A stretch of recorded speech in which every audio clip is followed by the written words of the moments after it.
सोमवार व्रत कथा भगवान शिव शीघ्र प्रसन्न होने वाले और बहुत ही भोले स्वभाव के माने जाते हैं। इसीलिए तो उन्हें भोलेनाथ कहा जाता है। माना जाता है कि शिवजी को प्रसन्न करने और उनकी कृपा पाने के लिए किसी कठिन अनुष्ठान की आवश्यकता नहीं होती है। वो अपने भक्त की सच्ची श्रद्धा से की गई आराधना से खुश हो जाते हैं। सोमवार का व्रत रखने व इस दिन से जुड़ी कथा का पाठ करने से जातक के घोर संकट भी कट जाते हैं। बहुत समय पहले की बात है। किसी नगर में एक साहूकार रहता था। उसका घर धन धान्य व सभी सुख सुविधाओं से भरा हुआ था। बस कमी थी तो एक संतान थी।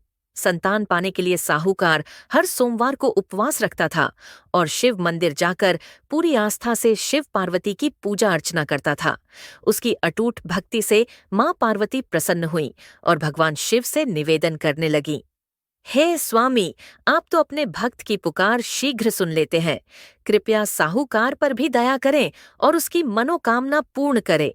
माता पार्वती की विनती सुनकर भगवान शिव कहने लगे, हे देवी, हर प्राणी को अपने अच्छे बुरे दोनों कर्मों का फल भोगना ही पड़ता है। यही इस संसार की रीत है। ये सुनकर पार्वती जी साहूकार की मनोकामना पूर्ण करने के लिए शिव जी से हठ करने लगीं।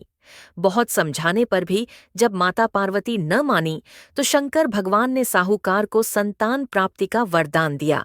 किंतु उन्होंने कहा कि ये बालक अल्पायु होगा और मात्र 12 वर्ष तक ही जीवित रह सकेगा। उधर साहूकार भगवान शिव व माता पार्वती की बातें सुन चुका था, इसलिए उसे संतान प्राप्ति का वरदान पाने के बाद भी कोई प्रसन्नता न हुई। किंतु वो अब भी पहले की ही तरह पूरी श्रद्धा से भगवान भोले शंकर की आराधना करता रहा। वरदान पाने की कुछ ही समय बाद साहूकार की पत्नी गर्भवती हुई और 9 महीने बाद एक सुंदर बालक को जन्म दिया। जब बालक 11 वर्ष का हुआ तो साहूकार ने उसके मामा को बुलाकर कहा कि इसे काशी पढ़ने के लिए ले जाओ। तुम लोग रास्ते में यज्ञ व दान पुण्य करते हुए जाना। ये कहकर साहूकार ने उन्हें खूब धन देकर विदा किया। इधर काशी प्रस्थान के बाद मामा भांजे एक गांव से गुजर रहे थे। वहां एक राजकुमारी का विवाह हो रहा था, परंतु राजकुमार एक आंख से काना था। तभी वर के पिता ने साहूकार के बेटे को देखा और उसके मामा से कहा, तुम अपना भांजा कुछ समय के लिए हमें दे दो। विवाह संपन्न हो जाए उसके बाद ले जाना। राजकुमार के पिता ने दोनों को खूब धन दिया और इस प्रकार साहूकार के बेटे के साथ राजकुमारी का विवाह संपन्न हो गया। साहूकार का पुत्र बड़े ही ईमानदार स्वभाव का था, इसलिए उसे जैसे ही अवसर मिला उसने राजकुमारी की चुन्नी पर लिखा कि तुम्हारा विवाह तो मेरे साथ हुआ है, किंतु जिस राजकुमार के साथ तुम्हें भेजा जाएगा वो एक आंख से काना है। जब राजकुमारी ने साहूकार की लिखी पढ़ी तो बोली, स्वामी, मैंने अग्नि को साक्षी मानकर आपके साथ फेरे लिए हैं। अब मैं आपके अलावा किसी और को अपना पति स्वीकार नहीं करूंगी। पत्नी की बात सुनकर साहूकार के बेटे ने कहा, ऐसा मत कहो, मैं अल्पायु हूँ। कुछ ही दिन में 12 वर्ष की आयु होते ही मेरी मृत्यु निश्चित है।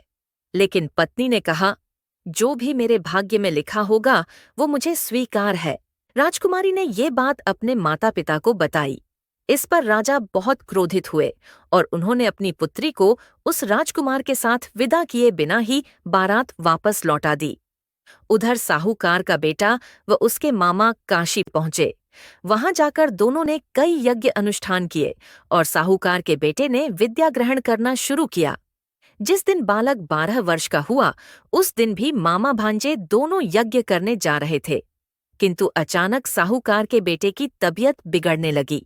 उसने अपने मामा से कहा, मामा, मेरी तबीयत कुछ ठीक नहीं लग रही है। ये सुनकर मामा ने उसे अंदर जाकर आराम करने को कहा। बालक अंदर जाकर आराम करने लगा, किंतु आज ही के दिन उसकी मृत्यु निश्चित थी, अतः कुछ ही समय में उसके प्राण निकल गए।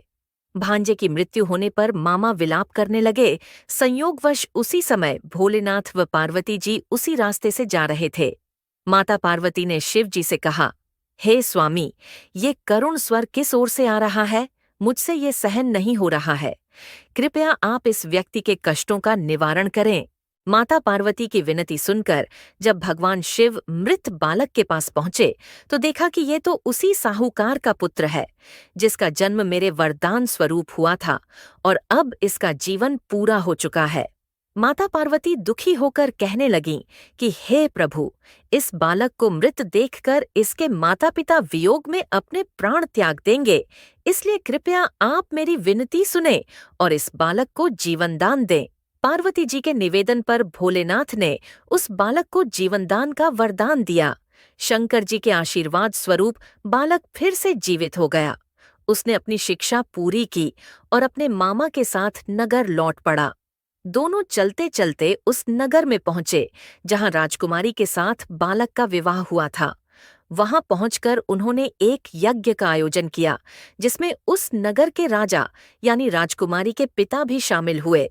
उन्होंने साहूकार के बेटे को देखते ही पहचान लिया और महल में ले जाकर उसका खूब आदर सत्कार किया।